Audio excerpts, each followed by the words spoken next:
Your nightly news with Rachel Williams begins now. We're learning new details tonight about an incident on the eastern shore of Hobart. Police confirming a large-scale manhunt was triggered by an alleged armed robbery at a Risdon Vale home, and a second person is now in custody. It's just one incident in many for police during an already busy festive season. Police have revealed more details about an incident at Risdon Vale yesterday. We now know a man is in custody after an alleged armed robbery at a house in the afternoon. Police say around 1 p.m, two men entered the property on Sugarloaf Road, armed with a firearm, demanding money. The men fled the scene on a white trail bike. After an extensive search, a 27-year-old Risdon Vale man was taken into custody last night, while another man was on the run. No one was injured. In a separate incident, police are investigating a serious assault at Salamanca following builders' breakup. They're now calling for witnesses who saw a man kicked in the head around 12:20 on Saturday morning opposite Parliament Lawns. And drink driving has also been a problem. Officers detected two high-range drink drivers at Granton and Otago Bay, both more than 4 times over the legal limit. Police reminding the public drink driving is a factor in serious and fatal crashes, urging people to find a safe way home this Christmas period. A man has been taken to the Royal Hobart Hospital after his van rolled over and hit 2 parked cars on a busy Hobart street. Police were called to the incident on Letitia Street at North Hobart around 10 this morning. The driver was trapped inside the van for some time and had to be carefully removed by a team of emergency crews. Early indications are that the driver has suffered a medical episode. It does not appear that speed, alcohol or drugs are going to be considered a factor in this incident. The road was closed for around an hour. No one else was injured in the incident. Emergency crews have contained a bushfire burning near Bridgewater this afternoon. More than a dozen TFS vehicles were called out to the Cove Hill Road blaze around 3 o'clock. Police blocking roads and crews swarming on the scene to put out the fire in hot and windy conditions. The TFS says it's continuing to blacken out the burnt area and there may be a small amount of smoke. In a major development for tourism, Tasmania's position in the cruise ship industry is evolving. While our state has been a regular stop for visits, plans are now underway for high-end voyages setting off from Hobart. The news coming as a special gift in a bumper Christmas season for cruise ships. The usual cruise ship welcome at the Macquarie Wharf terminal taking on a festive spirit. Santa greeting passengers from the Pacific Jewel. General information, they want to know what's on, where they can go, what they can see, and there's a lot of brochures over there, so you lot of that kind of information. It's one of 3 cruise ships sailing in Tasmanian waters this Christmas. Burnie and Port Arthur also welcoming extra visitors over the next 3 days. Even tomorrow on Christmas Day, we know that Mount Field is open. We know that Port Arthur's opened, albeit with slightly limited service, no guided tours, but all the historical buildings are open. We know Bonnarong's open tomorrow. The animals don't get a day off. With the regional cruise ship industry booming, Tasmania's position is evolving. The state is set to become a start and finish point for voyages, rather than just a stop. We have the capacity to turn around 700 passengers inside this cruise terminal. And the reason that's so valuable to us is that increases the overnight spend, so people will be flying in earlier. In a new development, we can reveal 2 cruise ship companies are currently planning high-end itineraries originating from Hobart. In 2020, Lila Perouse will set off for a Southern Ocean sub-Antarctic voyage. The following year, the Crystal Endeavour will depart Tasmania, sailing all the way to McMurdo Sound in Antarctica. But we can deal with smaller, higher-end yielding cruise ships, and that's certainly working. We're attracting those vessels now. But the high-end cruises do come with a hefty price tag, ranging from $15,000 to more than $30,000. Michael Breen, 7 Tasmania News. Retailers across the state have been swarmed today as shoppers hunted for last-minute Christmas gifts. While some were opting for a more sustainable festive season, trampolines and jewellery remained high on many wish lists this year. A last-minute shopping trip on Christmas Eve, preparing for the big day. I bought a couple of shirts for my parents. I thought I'd get my dad up to fashion style because he's a bit behind on the trends. It's nice to see them all busy and a bit of launch activity in Launceston. It's just nice to see this happen all year round. We've been really busy wrapping gifts for people who are buying those last-minute Christmas gifts. So they're like, oh, I need someone to wrap them. So they come over to us and we've been flat out this morning. Today is one of the busiest days of the year for retailers across the state. For this small, environmentally friendly Hobart shop, it's their busiest season yet, as people try to green up their Christmas. Probably some of the most popular presents, the metal straws, reusable coffee cups, beeswax wraps. Everyone's trying to look for plastic-free alternatives, and yeah, it's fantastic. And many parents will spend tonight putting together the new trampoline, still one of the most requested presents by kids everywhere. It's definitely been trampolines, Woolly trampolines plus our PlaySafe trampolines, a lot of Lego, LOL, and just a mixed bag of all the other bits and pieces around the shop. But for adults, jewellery remains a popular choice. We've had a lot of customers in November getting prepped early, which was fantastic. So, and a few people in the last 2 weeks that have got those final touches ready. So there's a lot of happy people opening presents tomorrow. Even Santa himself was caught driving to town today, finishing his shopping just in the nick of time. Michelle Wisby, 7 Tasmania News. Launceston City Park was decked out in Christmas colours last night as thousands enjoyed the annual Carols by Candlelight. And we caught up with the star of the show, Father Christmas, ahead of his big night.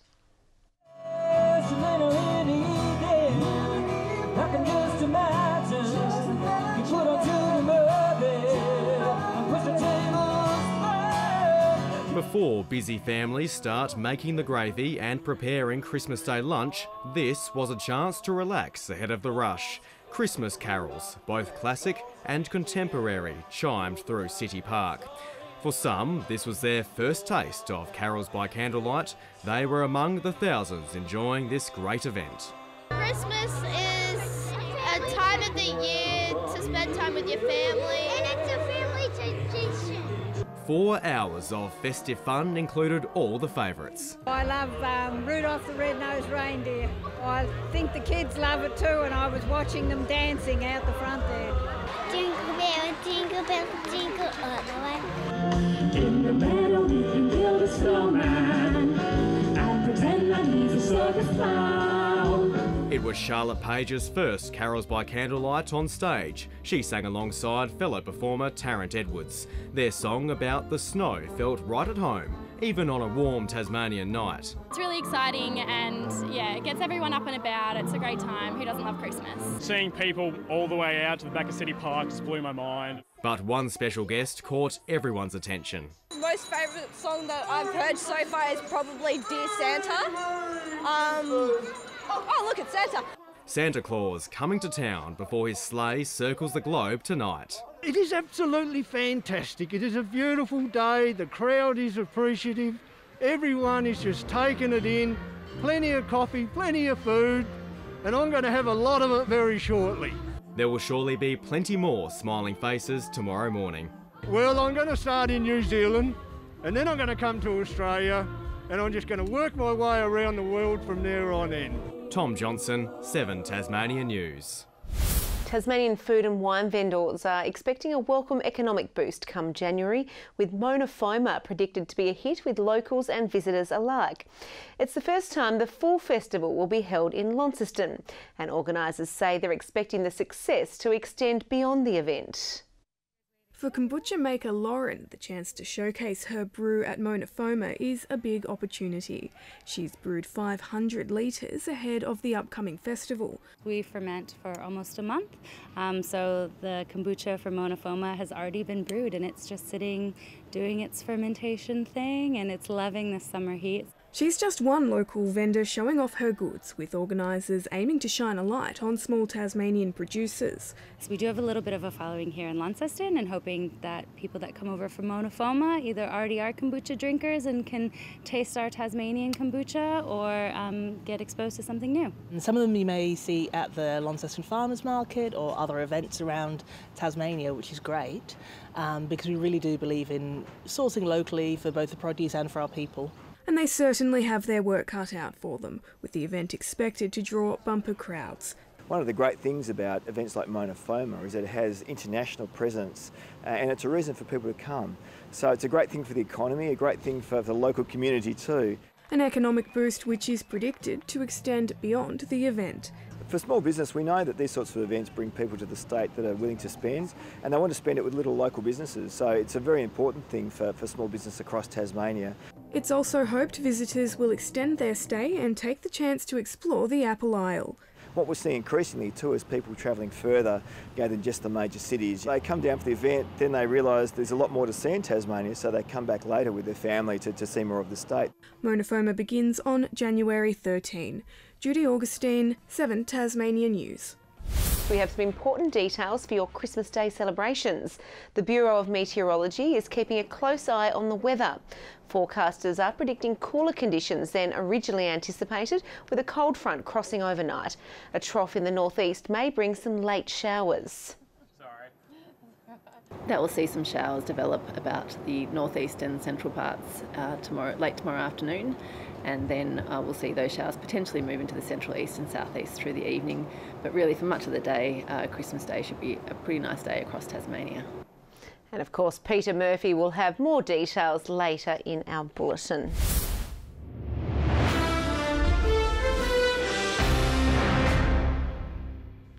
Hello again. The Hobart Hurricanes clash against the Melbourne Stars at Blunston Arena is going right down to the wire. 3 wickets to Jofra Archer held the Stars to 155, with the Canes needing 14 off 15 balls to win a short time ago.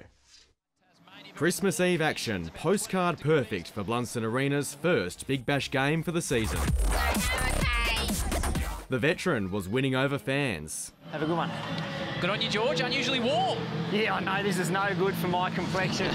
And Jofra Archer turned the heat up even more. Oh, straight up in the air. That's the pace of the man, Archer.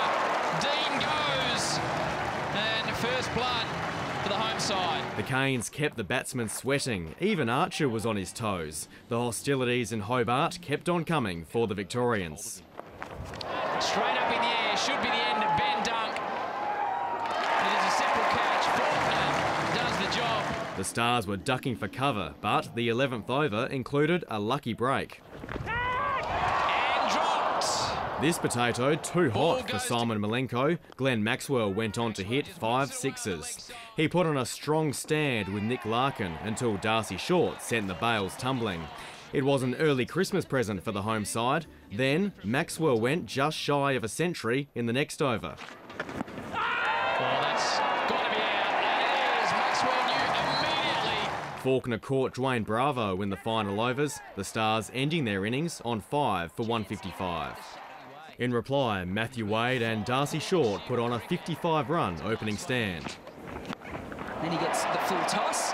And he says, well, why not? Everyone else has gone there today. I may as well join the party.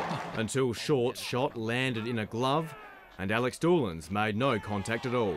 Wade eventually went on 52, making for an exciting finish for the Blunston crowd. And earlier, it was another tough day at the office for the women's side. The Sydney Thunder thrashed the Hurricanes by 6 wickets at Spotless Stadium. Smriti Madhana and Heather Knight scored 35 runs each, but the side's total of 135 was chased down in the 16th over. The Canes have now lost 7 out of 8 games.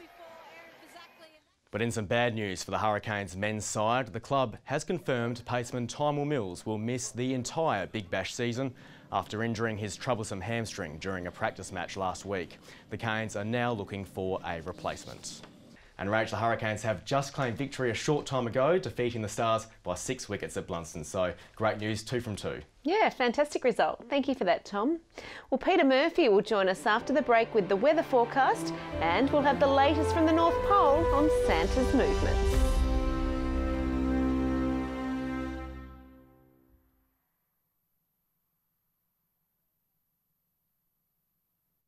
Good evening. Before we start, a big cheerio to Rodney, who provided me with this tie to wear tonight, but unfortunately, because of the magic of television, Rodney, it's the wrong colour for our technology here. But I'll wear it tomorrow at lunch and hopefully not spill any gravy on it.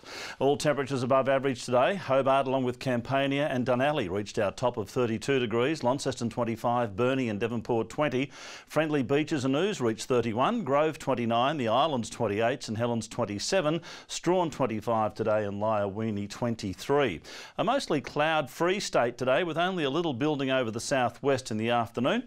Freshening onshore winds brought that over the state. And the cloud to our southwest is with the cold front. Cloud over South Australia is due to a mid-level trough, and the rest of the mainland is fairly clear. Tomorrow, the cold front sits to our northeast with high pressure centres over the Tasman Sea and the Bight.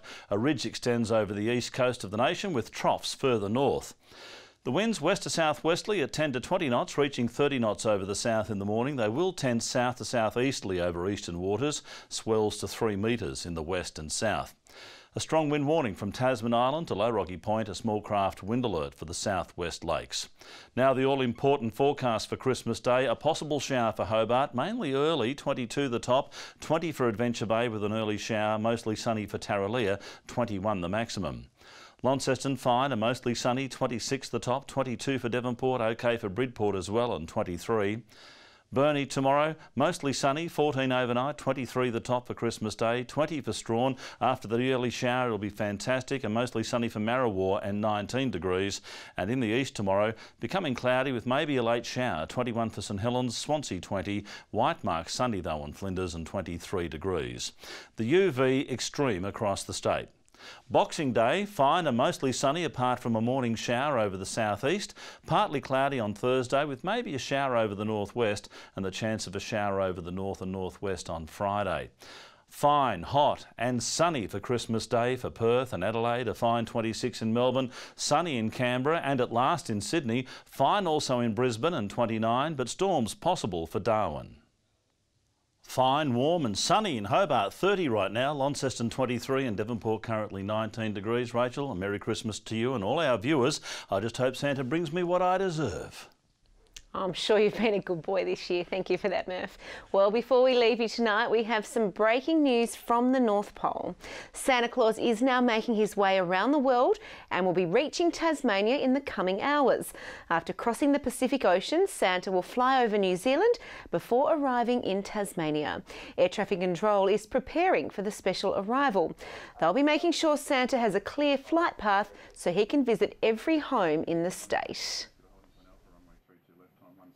Sleigh Rider 1, you're cleared through the Tasmanian airspace, not above 10,000 feet. Squawk 7600.